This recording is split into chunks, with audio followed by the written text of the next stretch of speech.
Hello, good afternoon.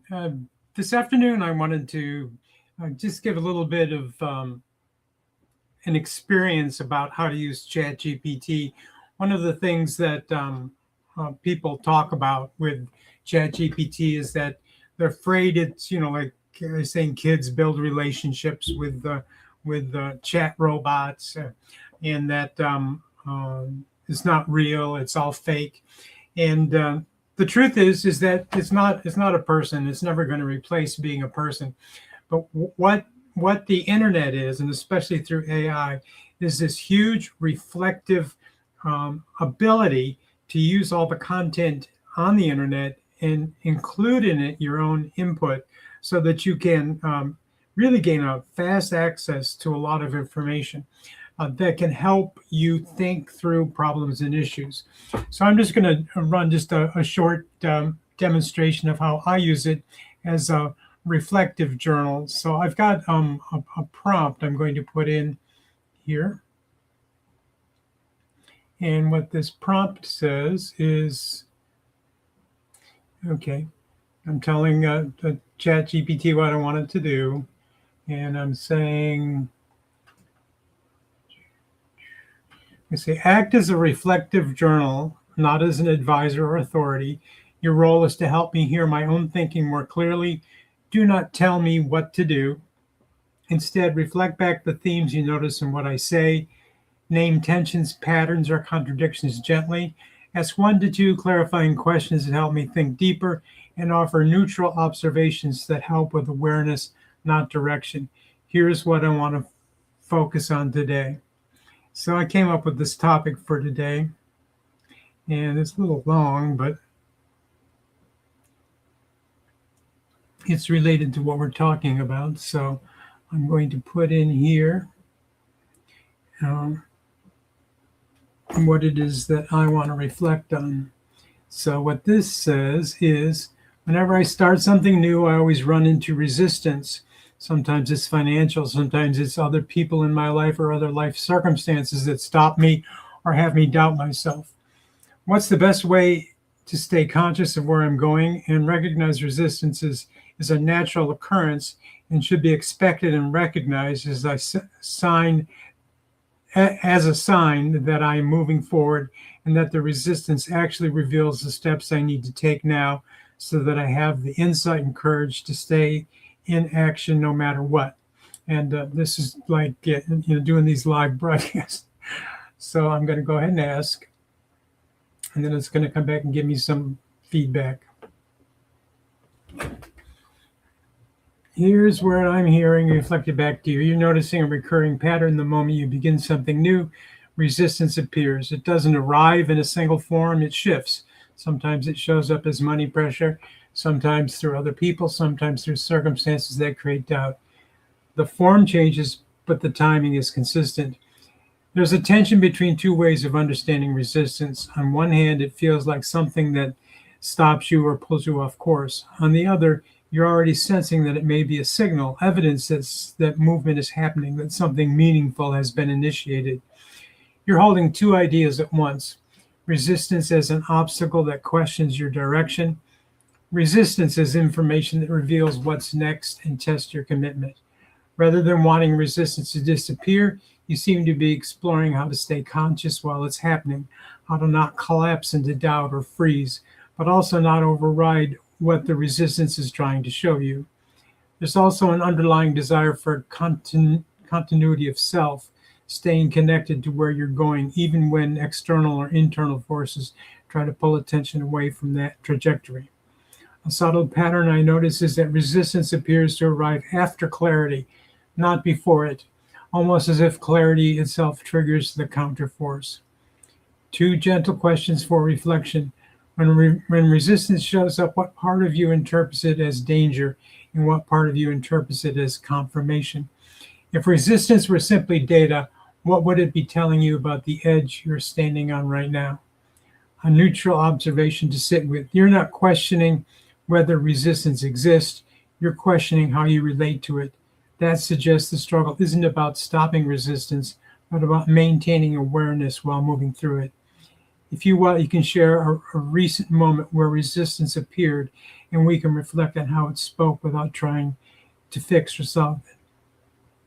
Okay, so I'm going to say, I felt resistance about doing this StreamYard broadcast.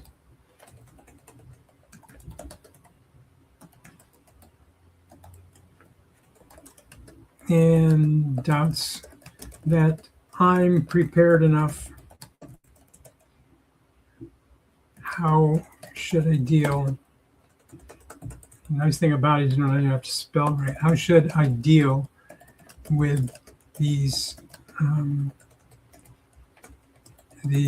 thoughts that usually have me give up before I start?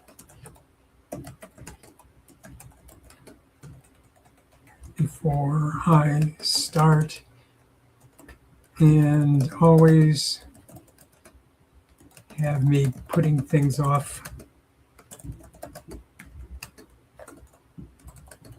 until tomorrow.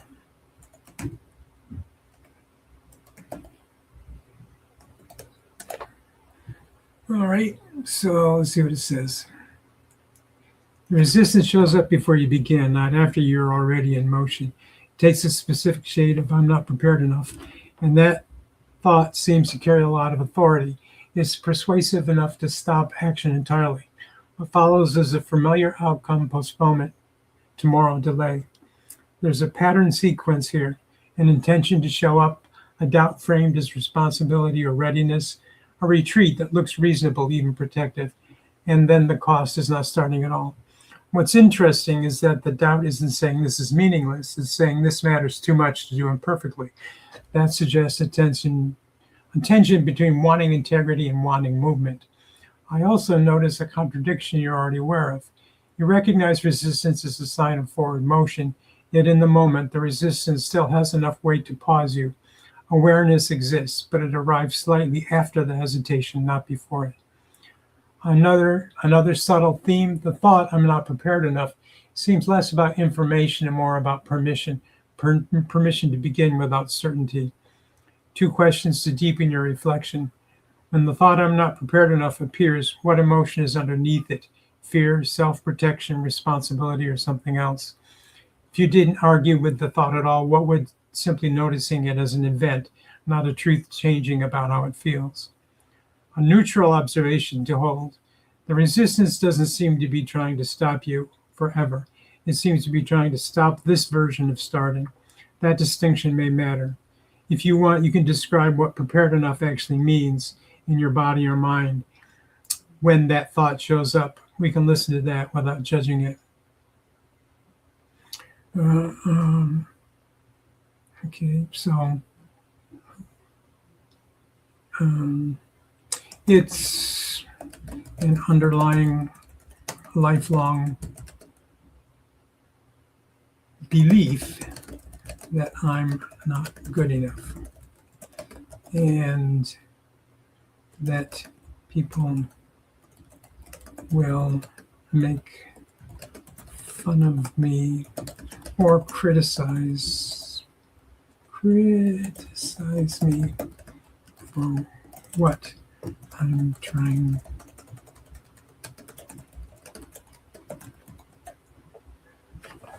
Okay. At the core of the resistance isn't the strain, the technology, or preparation. It's a much older belief that predates this moment. The thought I'm not good enough isn't situational. It feels identity level, something you've carried for a long time. The live broadcast simply activates it. There's a consistent anticipation of being seen and judged, not just noticed, but evaluated, possibly mocked or criticized. That suggestion, the resistance isn't about failure as much as exposure. Going live equals becoming visible, and visibility triggers the belief. I also notice a tension between time frames. Your present self wants to express, share, and move forward. Our younger protective part seems to step in saying, visibility is unsafe, let's avoid that. The belief doesn't sound loud or dramatic, it sounds familiar, almost automatic. That familiarity may be why it feels convincing, or even when another part of you knows it isn't the whole truth. A gentle pattern I notice. The resistant frames itself as realism or humility, but its emotional charge suggests it's more about belonging and safety than accuracy. Two clarifying questions to sit with. When you imagine people making fun of you, whose faces or voices come to mind? Specific people or a general audience? If this belief had a job or purpose earlier in your life, what might it have been trying to protect you from? A neutral observation for awareness. The fear isn't stopping you because you doubt your message. It's stopping you because you care about being received. That says something about the value you place on connection. If you want to continue, we can gently trace how this belief learned to speak so convincingly without trying to dismantle it or replace it. So that is the way that the pattern works. And I wanted to encourage you to try this out for yourself. If you have a particular situation, whether it's a relationship issue or something at your job or a project you're trying to develop, get in and play around with it. And don't be afraid to have it act like a counselor almost. But just remember, it's not a person, it's a machine, but it has access to all the data in the universe. And over time, as you continue having these conversations, it will remember you. It will remember what you've said in the past, and it will remind you of things. I do this every night when I reflect on what I did for the day. I said, today I did this, today I failed at that, and what does that say about me? And it'll give me a lot of great ideas about how to perceive myself and how to perceive what's next. So AI seems frightening to a lot of people, but it's actually a really amazing tool for processing information and can work as a real great tool for doing reflective journaling. So I hope this has been helpful to you, and give me a comment. Let me know if you've ever used it like this and how it will work or has worked for you.